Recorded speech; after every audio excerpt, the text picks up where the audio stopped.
statements are true. Okay, the function f r to r defined by this, ये हर किसी function के बारे में, उनकी डिसकंटिन्यूटीज के बारे में पूछा है। हाँ ठीक है, तो एक एक करके ऑप्शन डिस्कस कर सकते हैं। पहला वाला क्या बोला है, the function F X equal to, ये फंक्शन दिया है, has a discontinuity at zero which is removable. Okay, तो चले देखते हैं limit hand, right hand limit and left hand limit इसकी देखते हैं। ओके, तो LHL। Okay, left hand limit में क्या होगा, limit h tends to 0 minus h, okay, sine 1 by minus h। ये सबको पता है ना लेफ्ट हैंड लिमिट ये आएगी करके, ये पता ही नहीं है। लेफ्ट हैंड लिमिट कैसे डिनोट करते हैं उसको, f0 माइनस h से ना। ओके, तो क्या होगा, इसका मतलब आगे वाली क्वांटिटी तो क्या आ रही है,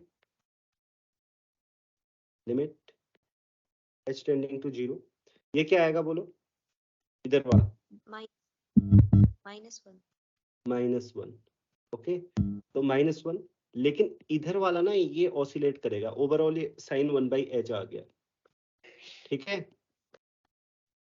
दिस ऑसिलेट्स ना, साइन 1 बाई h तो एग्जिस्ट ही नहीं करती, आपको पता है, तो ये डज नॉट एग्जिस्ट।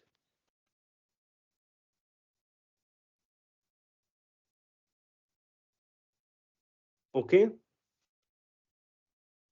नहीं करती ना exist, everyone knows that sine 1 by h does not exist, otherwise I will show, let me no.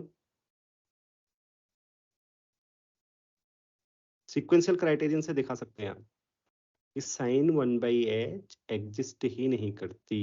Okay,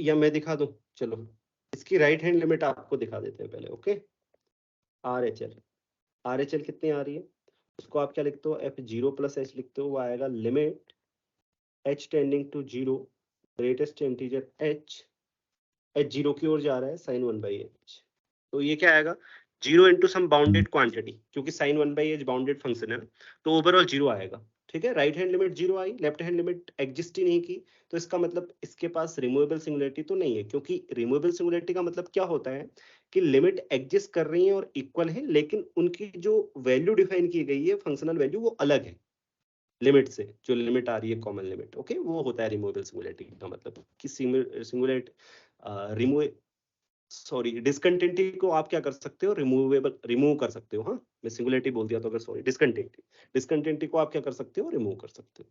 is it okay, so this has not removable discontinuity, तो इसको गलत कर दो, जो पहला वाला गलत है। ओके,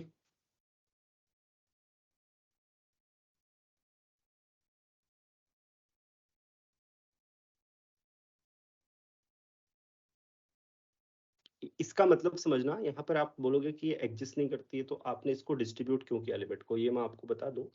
यहाँ पर इसलिए क्योंकि जब भी आप कोई भी सीक्वेंस के अलोंग चलेंगे ना, a sequence xn which tends to 0 from right, okay, उस हर केस में इसकी वैल्यू क्या आएगी, इस तरफ वाले की वैल्यू, माइनस h की वैल्यू वो 1 आएगी। ओके, जब भी आप कोई सीक्वेंस लेंगे, हाँ कुछ मतलब अल्टीमेटली n आएगी, n टेंडिंग टू इन्फिनिटी पर वो 1 आएगी। ओके, इसलिए मैंने इसके बाद ऐसा लिखा है। ठीक है, ओके, जब आप इसका प्रूफ लिखना चाहेंगे तो एक सीक्वेंस ले लीजिए xn, जिसके लिए ये क्या है, कन्वर्जेंट ही नहीं है।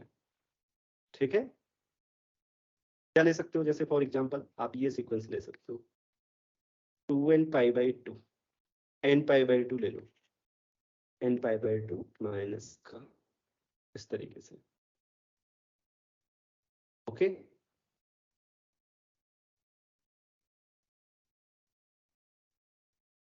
2 ओवर n पाई ले लो, आई मीन टू से। तो चलो मैं करके दिखा देता हूँ इसको, कि मुझे ही कर लेना चाहिए, f0 माइनस h, मैं सीक्वेंस के अलोंग जा रहा हूँ। I have to so take xn equal to 2 over n pi, okay, minus का लूंगा, क्योंकि मुझे कहाँ से जाना है, लेफ्ट से जाना है ना, 0 की ओर, तो उस केस में आपकी क्या होगी, f(2n)π अगर लिमिट एग्जिस्ट कर रही होगी तो ये भी कन्वर्जेंट होनी चाहिए ना, और लिमिट पर कन्वर्ज करनी चाहिए, तो क्या आएगा -2/n π। ठीक है, तो इसको ध्यान से देखिएगा, sin 1/n π/2 माइनस बाहर आ जाएगा एक। ओके, ठीक है, तो ये ओवरऑल क्या बनेगी, ये देखो 2/n π कितना आएगा, 1 आएगा, माइनस का 1 आएगा ना हमेशा, जो हर किसी n के लिए, क्योंकि 2/π राइट, तो ये हो जाएगा sin nπ/2। This is not a convergent sequence, not a convergent sequence. तो सबसे इस तरीके से इसको लिखना चाहिए बजाय इस तरीके का, डज नॉट एग्जिस्ट दिखाने के। ऊपर वाला मैं हटा देता हूँ,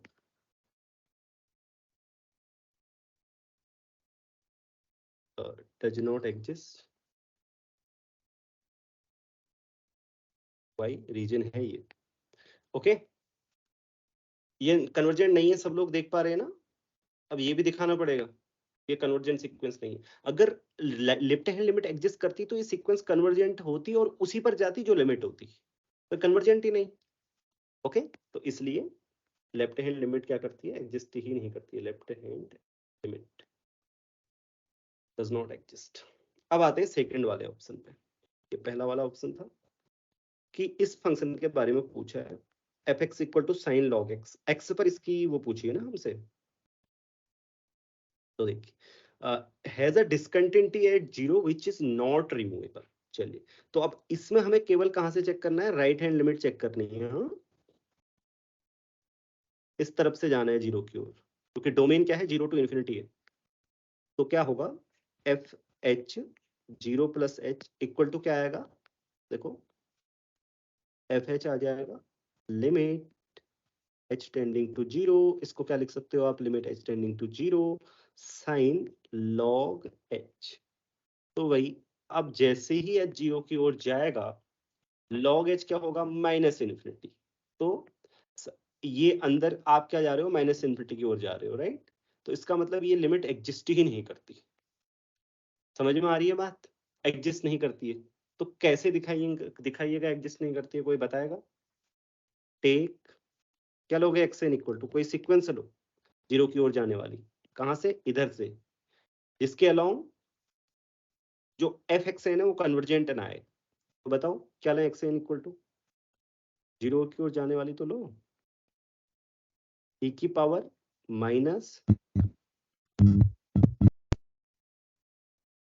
-nπ/2 ले लो, शायद ये बेहतर चॉइस रहेगी। ओके, तो आपकी fxn क्या बनेगी, सीक्वेंस साइन लॉग कैंसिल हो गया, अंदर आएगा -nπ/2, तो क्या आ जाएगा, sin nπ/2। तो नॉट कन्वर्जेंट।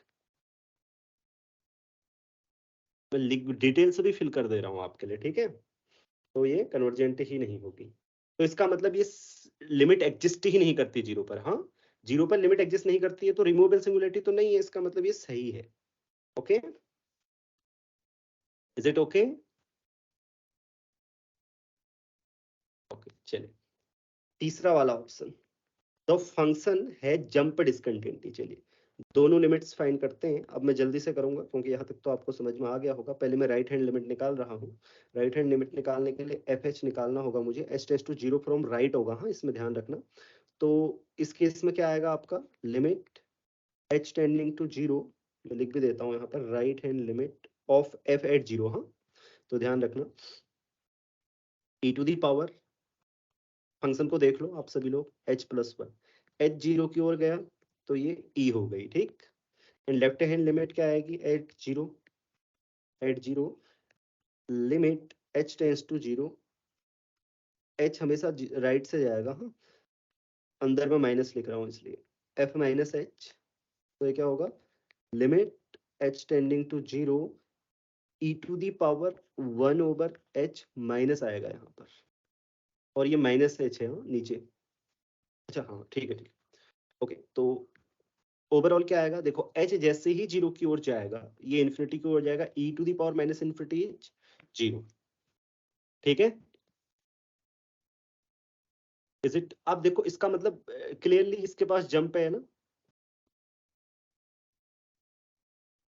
इसके पास क्या होगी, जंप डिस्कंटिन्यूटी। क्यों? क्योंकि राइट हैंड लिमिट 0 आ रही है, ई आ रही है, और लेफ्ट हैंड लिमिट 0 आ रही है।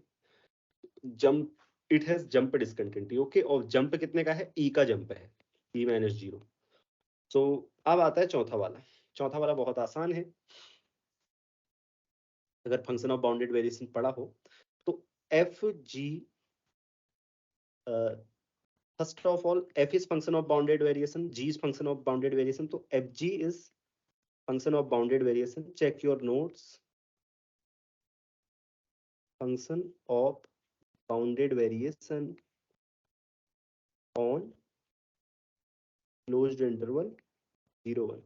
फंक्शन ऑफ बाउंडेड वेरिएशन का प्रोडक्ट भी फंक्शन ऑफ बाउंडेड वेरिएशन होता है on a closed end bounded interval. Okay, 0 1। तो इसका मतलब fg को आप क्या कर सकते हो, fgx can be expressed as function of difference of two monotonic functions, right? Difference of two monotonic function। तो आप इस चीज को जो मैंने बोला इसको देख लीजिएगा function of bounded variation chapter में, कि किसी भी फंक्शन ऑफ बाउंडेड वेरिएशन को आप क्या कर सकते हो, difference of two monotonic functions लिख सकते हो। तो बट मोनोटोनिक फंक्शन है,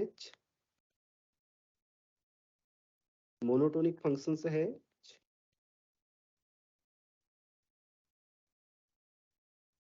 countably many discontinuity. Okay, many discontinuities. अब भाई अगर डिस्कंटिन्यूटीज ऑफ एफ क्या हो सकती हैं, डिस्कंटिन्यूटीज ऑफ एफ जी एक्स, जो आपका फंक्शन एफ जी एक्स है, इसकी डिस्कंटिन्यूटीज हो क्या सकती हैं एफ जी की, बताओ। इस या तो डिस्कंटिन्यूटी ऑफ एच हो सकती है, डिस्कंटिन्यूटी ऑफ एस हो सकती है, दोनों की काउंटेबल डिस्कंटिन्यूटी है, या हो सकता है कि नहीं भी हो। हाँ देखो कई बार क्या होती है कि ये फंक्शन जहां पर डिस्कंटिन्यूअस है, ये फंक्शन जहां पर डिस्कंटिन्यूअस है, वहां पर ये कंटिन्यूअस भी हो सकता है, ऐसा भी हो सकता है। लेकिन जो इसकी एटमोस्ट डिस्कंटिन्यूटीज होंगी ना, वो इनकी डिस्कंटिन्यूटीज को मिलाकर उससे ज्यादा नहीं हो सकती। मतलब इसकी डिस्कंटिन्यूटीज भी काउंटेबल है, इसकी डिस्कंटिन्यूटीज भी काउंटेबल है, तो इसकी एटमोस्ट जो डिस्कंटिन्यूटीज होंगी वो इन दोनों की, जैसे मान लो इसकी डिस्कंटिन्यूटी का सेट ए है, इसकी डिस्कंटिन्यूटी का सेट बी है ना, तो इसकी जो डिस्कंटिन्यूटीज का सेट होगा वो ए यूनियन बी का सबसेट होगा, समझ गए? ओके, हो सकता है कि इसकी डिस्कंटिन्यूटी और इसकी डिस्कंटिन्यूटी पे ये डिस्कंटिन्यूअस हो, जरूरी नहीं है, हो भी सकता है नहीं भी हो सकता है। लेकिन अगर आपने इसकी डिस्कंटिन्यूटी के सेट को ए बोला, इसकी डिस्कंटिन्यूटी के सेट को बी बोला, तो जहां जहां पर एच और एस डिसकंटिन्यूअस हैं, उन पर या तो एफ जी डिसकंटिन्यूअस होगा या नहीं भी हो सकता है, तो इसी का वो एक सबसेट होगा। लेकिन ये तो काउंटेबल है, ए यूनियन बी, दोनों की डिसकंटिन्यूटीज काउंटेबल है, तो उनका यूनियन भी काउंटेबल सेट होगा, तो इसलिए इसकी भी डिसकंटिन्यूटीज काउंटेबल होंगी। है, जहां पे एच कंटिन्यूअस है, जहां पे एस कंटिन्यूअस है, वहां पर तो एफ जी भी कंटिन्यूअस हो जाएगा। ओके,